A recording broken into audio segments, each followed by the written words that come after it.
Katika budget yetu ya mwaka huu, ile ushuru ambayo tulikuwa tunalipisha chai, tumesema kama serikali ya Kenya hiyo ushuru tunaondoa katika hii. Jambo la pili, ile packaging nimeona mnatumia hapa, hiyo packaging ni quality ya juu, kwa sababu tunataka kutumia kuhakikisha kwamba bidhaa zetu inakaa vizuri na hata tunaweza kutumia kuuza katika soko za nje. Pia kama serikali ya Kenya tumesema packaging material, ile material mnatumia katika packaging ya agricultural products, pia tumesema tunaondoa ushuru kwa packaging material, ndio wakulima wetu wapate nafasi ya kuuza mazao yao, kwa sababu packaging itakuwa bei ya chini na margin ya wakulima itaenda juu. We as Embu factories, we have hinted the call of His Excellency the President that in a big way, or in a small way, we start value-adding our teas. I want to put it on record that the 3 factories here in Embu, we have actually taken up that journey. In a small way, we have already started value-adding in terms of packaging and also in terms of the product itself. We are doing what is called the spicing. Spicing, where we are having 2 different kind of spicing. There's ginger and there's also masala.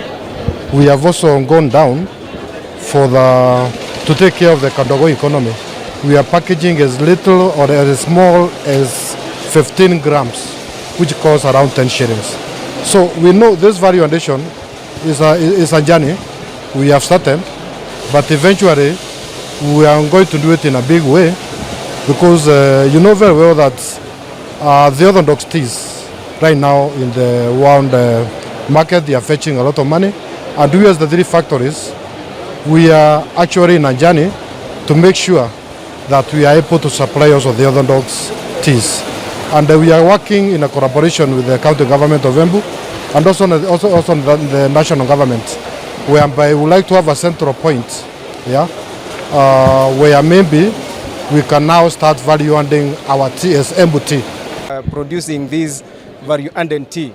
Like now, these tea bags, we were forced to pack them at Kericho and bring back to Embu so that we can sell and distribute in Embu.